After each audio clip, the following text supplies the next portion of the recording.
Topic है teaching and learning styles.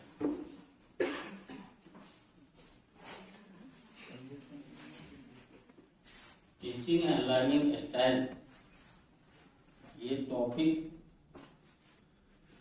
Start करने से पहले मैं आप लोगों को एक छोटा सा स्टोरी के माध्यम से इस टॉपिक को शुभारंभ करूंगा।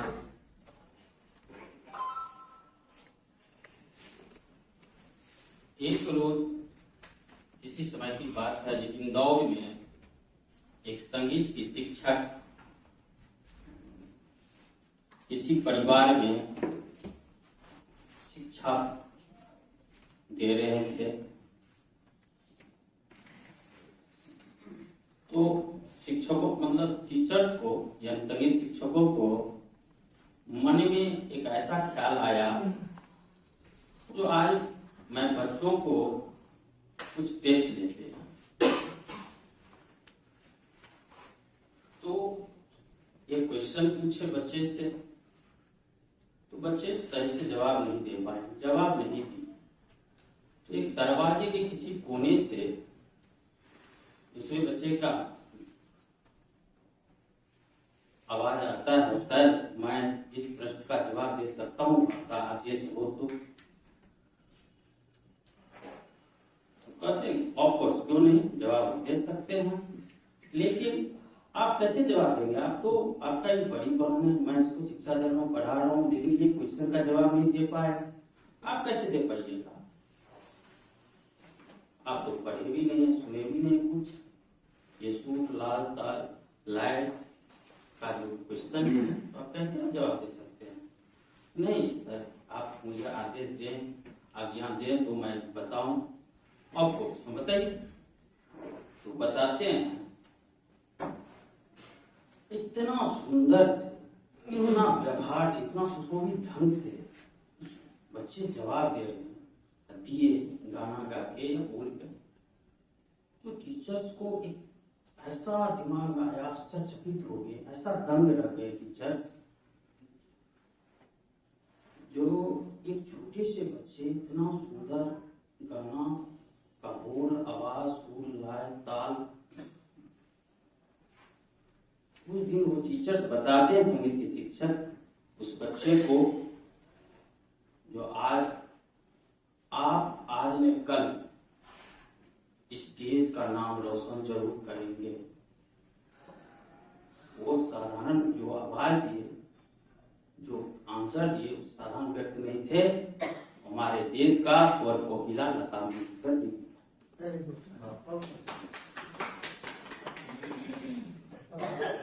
तो यानी इस चीज से मुझे ये चीज मालूम हुआ, जो सीखने के लिए एक सुनना भी बहुत जरूरी है, किसी कोना से सुने। तो कहा जाता है कि किसी चीज को सीखने के लिए सुनना सबसे प्रथम होता है। सबसे पहले जो श्रोता जो होते हैं, पहले वो वक्ता होते हैं, किसी दिन श्रोता हुए होंगे। यानी जो अच्छा सीखने वाला होता है वही सिखाने वाले होते हैं, यानी जो गुड लर्नर होते हैं वही गुड टीचर होते हैं। तो यानी टीचर्स के लिए सबसे बड़ा इंपॉर्टेंट रोल होता है जो लर्निंग स्टाइल्स उनको आना चाहिए। लर्निंग स्टाइल्स को समझें, टीचर्स को एक लर्निंग स्टाइल्स को समझें। लर्निंग स्टाइल देखिए, ये भी एक ऐसे संस्था है जो संस्था में या अदर इंस्टीट्यूशन में, एजुकेशनल इंस्टीट्यूशन में सीखने को मिलता है या बताया भी जाता है, जो अपना अदर सब्जेक्ट या कोई पाठ पुस्तक को जब हम रिप्रेजेंट या प्रस्तुत करना चाहते हैं क्लास में, तो पहले उसको अच्छा से सीख ले, लर्न कर ले, उसके बाद क्लास में प्रस्तुत करें। इससे क्या होता है, तो बच्चों और टीचर का एक ग्रेविटेशनल फोर्स की तरह काम करता है, गुरुत्वाकर्षण बल की तरह काम होता है। तो ये हम लोगों का सिखाया जाता है, सीखते भी हैं हम लोग। नेक्स्ट टॉपिक की ओर बढ़ते हैं, लर्निंग स्टाइल क्या होता है। पहले हम लोग उस पर फोकस डालेंगे, फिर हम लोग उसके बाद टीचिंग की ओर बढ़ेंगे, कैसे किस किस मेथड से टीचिंग करते हैं, किया जाता है, एक एक करके हम लोग डिस्कस करेंगे।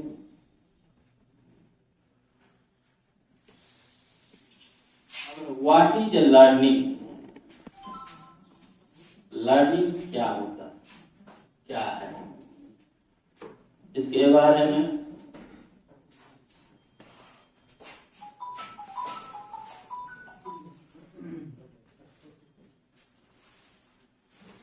देखिए। Learning style, this term can be defined as the approach how the learner understand or process, provide the information, the way a learner grasps the information is known as their learning style. Learning एक ऐसा approach है जो मुझे information grasp देता है। Information या जो भी सूचना प्राप्त होता है या जानकारी मिलता है, चाहे वो किसी भी प्रोसेस का हो,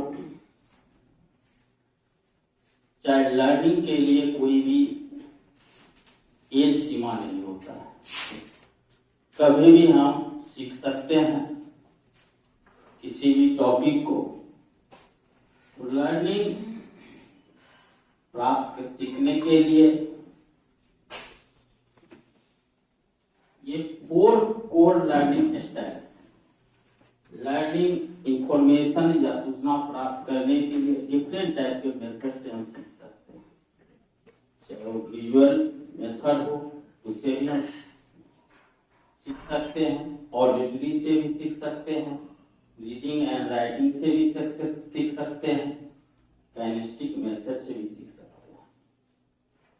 यानी विजुअल देखकर भी हम सीख सकते हैं किसी चीज को, ऑडिटरी सुनकर भी हम सीख सकते हैं, रीडिंग एंड राइटिंग पढ़कर और लिखकर भी हम सीख सकते हैं, काइनेस्टिक वे भी सीख सकते हैं। जैसे काइनेस्टिक मीन्स होता है प्रैक्टिकल, जैसे प्रैक्टिकल यानी मोशन, बॉडी का मोशन करके भी हम सीख सकते हैं। कोई भी स्टूडेंट्स देखे होंगे जो टीचर्स क्लास में नहीं सिखा पाते हैं या नहीं सीखते हैं, कोई बच्चे वो कहीं जाते हुए, कहीं दौड़ते हुए, कहीं खेलते हुए वहां सीख लेते हैं। तो सीखने के लिए कोई शब्द कहीं भी फिक्स जगह नहीं होता है, कहीं भी सीख सकता है। तो काइनेस्टिक वे में वही आता है, यानी प्रैक्टिकल बेस्ड होता है काइनेस्टिक। विजुअल तो सिर्फ है जो देखकर हम सीखते हैं, ऑडिटरी जो होता है हम सुनकर सीखते हैं, रीडिंग एंड राइटिंग पढ़कर लिखकर सीखते हैं, और काइनेस्टिक जो होता है जो प्रैक्टिकल करके बॉडी को मोशन करके हम सीखते हैं। ये आपका 4 कोर लर्निंग स्टाइल्स हैं, इसके मेथड से हम लोग सीखते हैं। नेक्स्ट है ये टाइप्स ऑफ लर्नर्स। ये लर्नर का जो सीखने का जो है टाइप्स कौन कौन होते हैं। एक आकलन किया गया था जो देखकर कितने परसेंटेज में सिखाया था, देखकर बताया गया 60.9% ये देखकर सिखाया था। ऑडिटरी 10.3%, ये सुनकर सीखा जाता है। हैंड्स ऑन क्वेश्चन पूछकर 39.5% सीखा जाता है और अदर में 3.9% सीखा जाता है। ये आपका सीखने का टाइप्स है। इससे ज्यादा भी कहीं आगे पीछे हो सकता है, लेकिन बेसिकली यही सीखने का। नेक्स्ट एक शब्द आया है सुबोपलिक। ये बंगला रामायण का एक वर्ड सुबोपलिक। वैसे हम लोग सीबीएसई के इन हाउस में भी सेटिंग कर सकते हैं। सीबीएसई इन हाउस ट्रेनिंग अभी चल रहा है। हम लोग कोई भी टीचर्स या मैम जो भी रिप्रेजेंटेशन यहाँ से दिए, हम लोगों को कुछ नवीनतम कुछ सीखने को मिला, अस्थायी सीखने को मिला, कुछ जानकारी सीखे। इसी को बोलते हैं सुबोपलिक।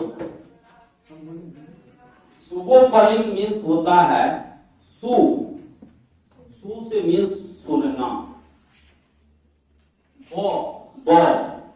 बो से होता है बोलकर। पो से होता है पढ़कर।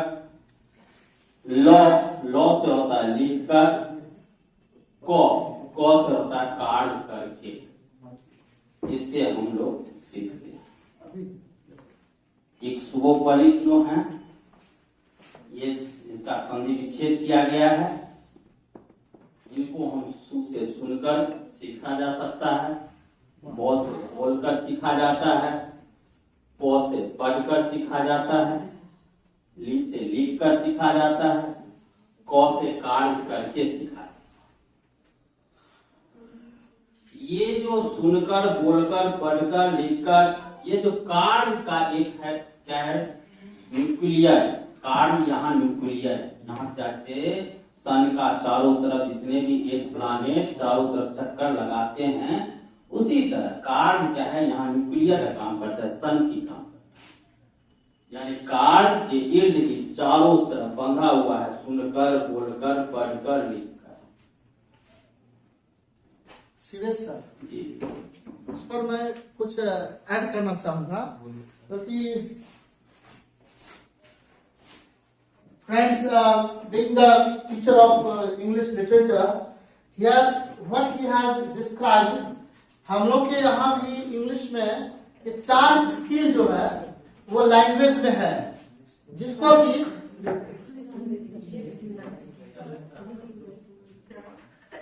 L S R W, L for listening, S for speaking, R for reading, and W for writing.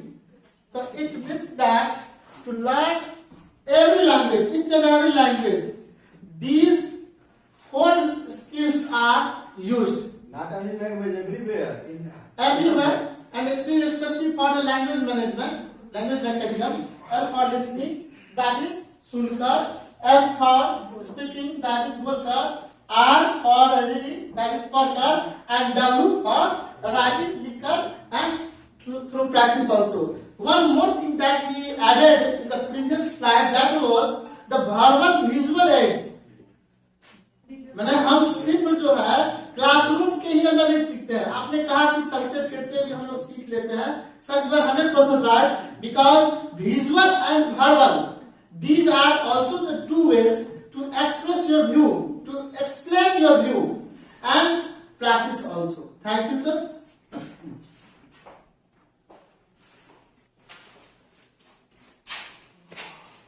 Thank you sir.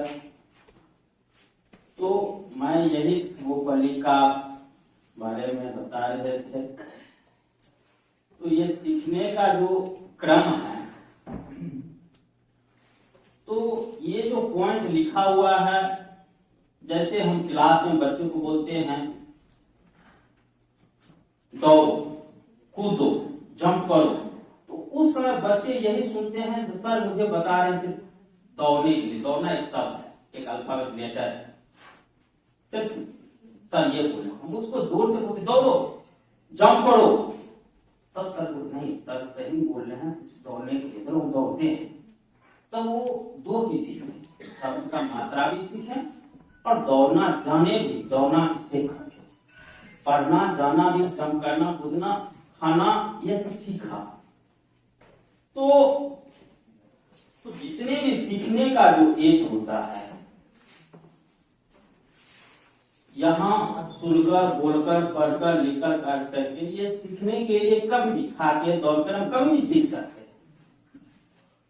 हम लोग का एक परंपरा भी है, हम लोग की प्राचीन परंपरा है, रामायण में भी देखिए, जो इस सीखने का जो है वो मृत्यु सैया पर भी लोग सीखते हैं, कहीं भी सीख जाते हैं, और उनको वहां से भी सीखने का एक ललक होना चाहिए, तो हम कहीं भी सीख सकते हैं। देखिए रामायण में श्री राम लक्ष्मण जी को बोले, जो मेरा रावण शत्रु है, लेकिन बहुत बड़े विद्वान, आप वहां जाके उनसे ज्ञान सीखिए। तो लक्ष्मण जी वहां पहुंचते हैं मृत्यु सज्जा पर, वहां से कुछ रावण के माध्यम से कुछ ज्ञान सीखते हैं। तो कहने का अर्थ हुआ, तो सीखने का एक ललक होगा तो कहीं किसी समय किसी व्यक्ति से, वह ये नहीं समझते हैं जो मतलब कहा जाता है जो किस पोजीशन में, वहां से भी सीख सकते हैं।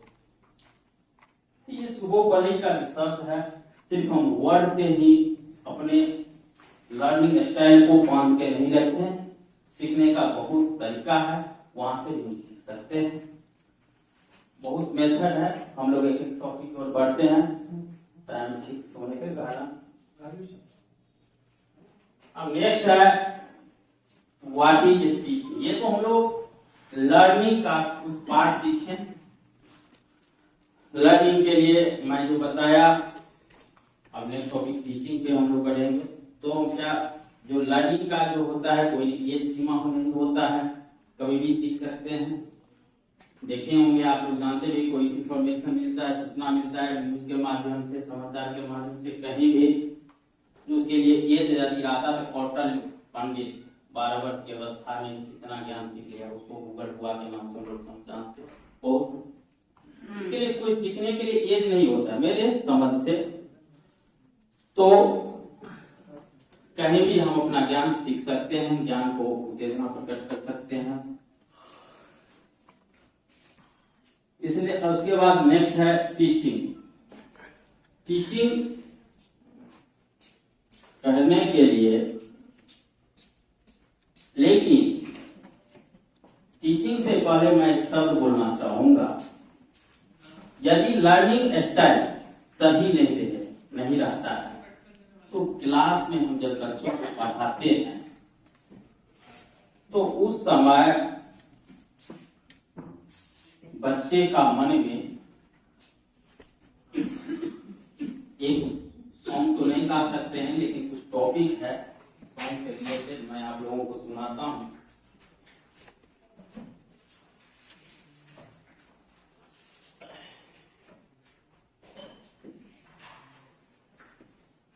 यदि लर्न करके मैं क्लास नहीं जाता हूं, किसी भी टॉपिक को, किसी भी सब्जेक्ट को,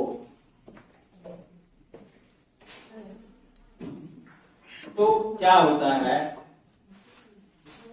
यहाँ आनंद के है दाता, पर वो आनंद के है दाता, दुखियों के है दाता, पर वो दुखियों के भाग्य विधाता। कहने का अर्थ है, जब क्लास में बच्चों का जब टीचर पढ़ाने जाते हैं, उस समय बच्चों का भाग्य विधाता होते हैं शिक्षक।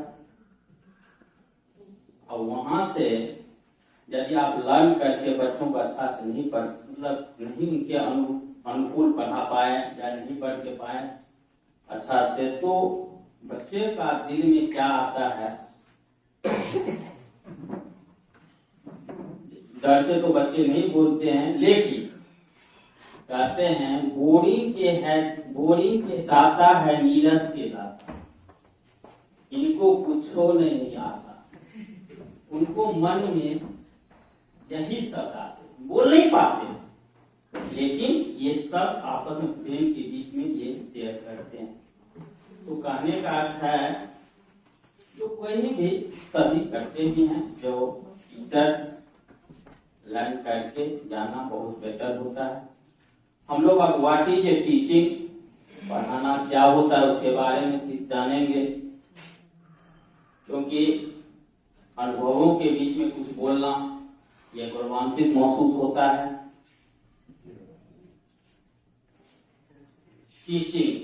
Teaching is a social process. Teaching is a made of the English language word teaching, which means to learn. Teaching is a three-pronged process in which the teacher and the student realize their personality through the curriculum. That is, by making a subject a medium, we call teaching only the exchange of ideas and interaction between the teacher and the learner. देखिए, teaching एक ऐसा social process है, सामाजिक प्रक्रिया है। Teaching is a made of the English language word teaching. Teaching जो शब्द बना है, टीचिंग जो वर्ड इंग्लिश लैंग्वेज से मिलकर बना है, इसे वर्ड टीचिंग कहा गया है। विच मीन्स टू लर्न, इसका अर्थ होता है सीखना। Teaching is the three prong process, यानी टीचिंग जो है त्रियामी शब्द से मिलकर बना है। त्रियामी मीन्स होता है टीचर, स्टूडेंट और पाठ्य पुस्तक। यदि तीनों में एक भी कोई एब्सेंट होता है तो टीचिंग का पोर्टफोलियो से बाहर हो गया, टीचिंग उसको हम नहीं बोल सकते। क्योंकि स्टूडेंट नहीं है तो टीचर किसे पढ़ाएंगे? ब्लैक बोर्ड को तो नहीं पढ़ा सकते, क्लास को तो नहीं पढ़ा सकते। तो बच्चा भी रहना चाहिए, टीचर भी रहना चाहिए और पाठ्य पुस्तक विषय वस्तु भी रहना, यानी तीनों मिलकर हम टीचिंग का प्रोसेस होता है। इसलिए इसको टीचिंग को हम त्रियामी कह सकते हैं। नेक्स्ट है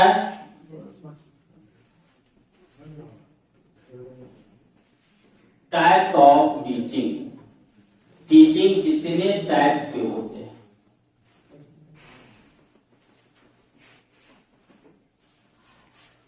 फर्स्ट है स्टोरी टेलिंग मेथड, सेकेंड है टेक्स्ट बुक मेथड, थर्ड है लेक्चर मेथड, फोर्थ है डेमोन्स्ट्रेशन मेथड, फिफ्थ है ट्यूटोरियल मेथड। ये और भी हैं। सिक्स है question and answer method, seventh है डिस्कशन मेथड, एट है हेरिस्टिक मेथड, 9 है डिस्कवरी मेथड, 10 है प्रोजेक्ट मेथड। ये 10 मेथड है, इससे ज्यादा भी हो सकता है, लेकिन मेनली जो है इसमें उस मेथड को मैं यहाँ पुट किया हूँ, यहाँ से आप देख सकते हैं। तो हम लोग एक एक मेथड से हम लोग आगे बढ़ते हैं। First story telling method. Story telling method होता है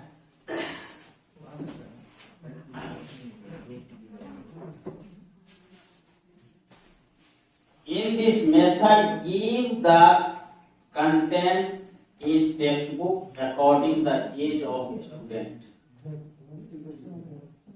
Textbook method develop reading skills and correct writing skills. In this method, teacher and student center based depends on age, contents level and class.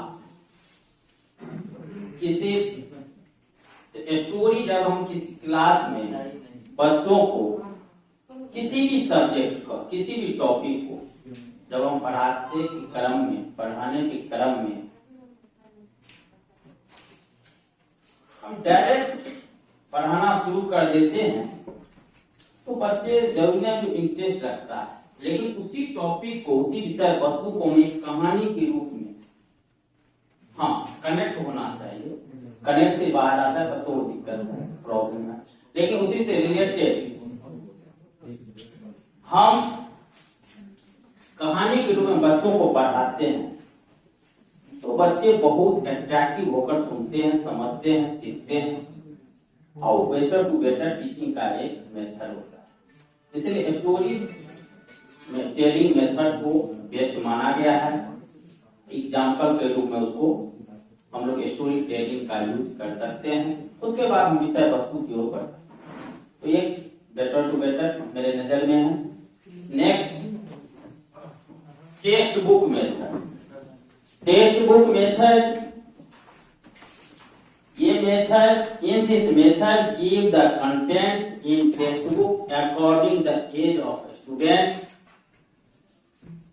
Textbook method develops reading skills and correct writing skills. In this method, teacher and students center based depends on age, content, level and class.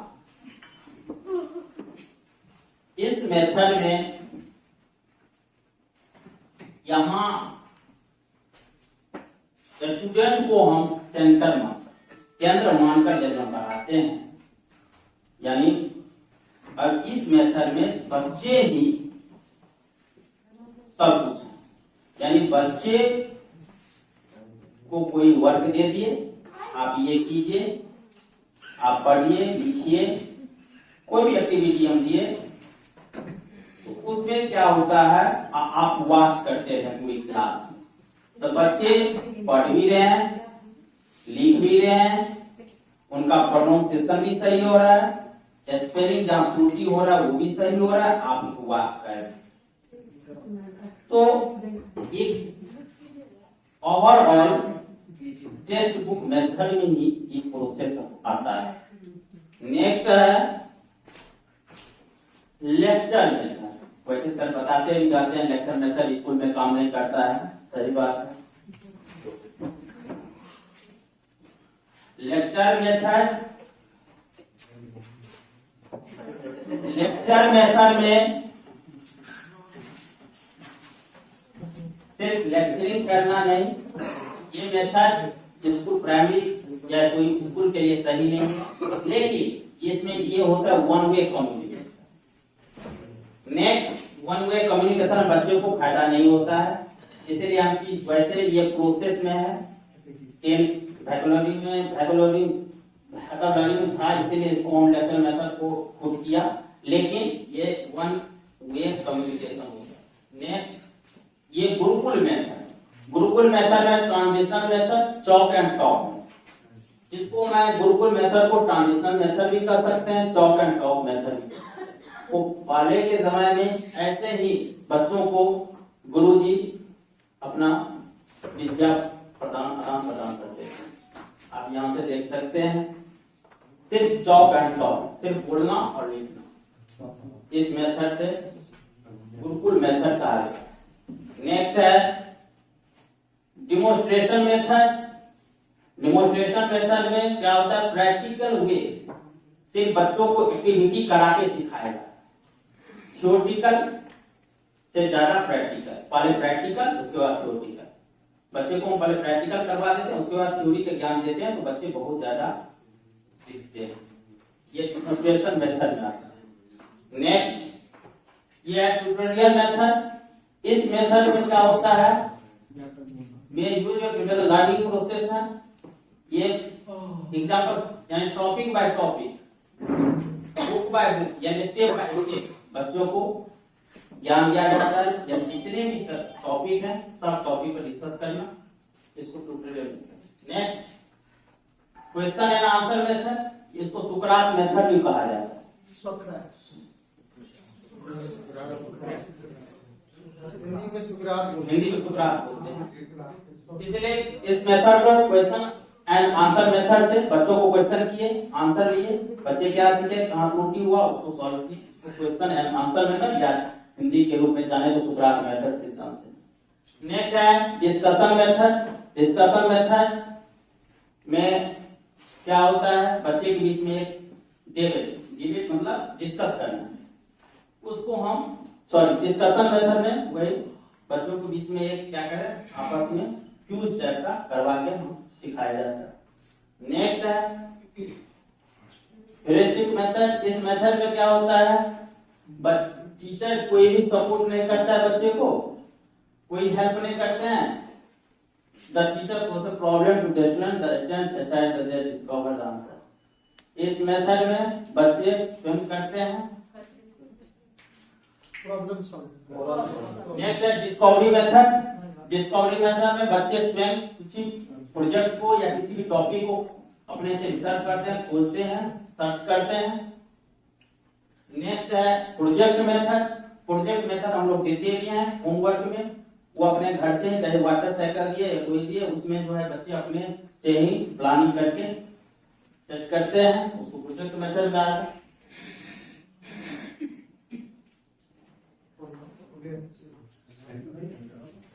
Okay.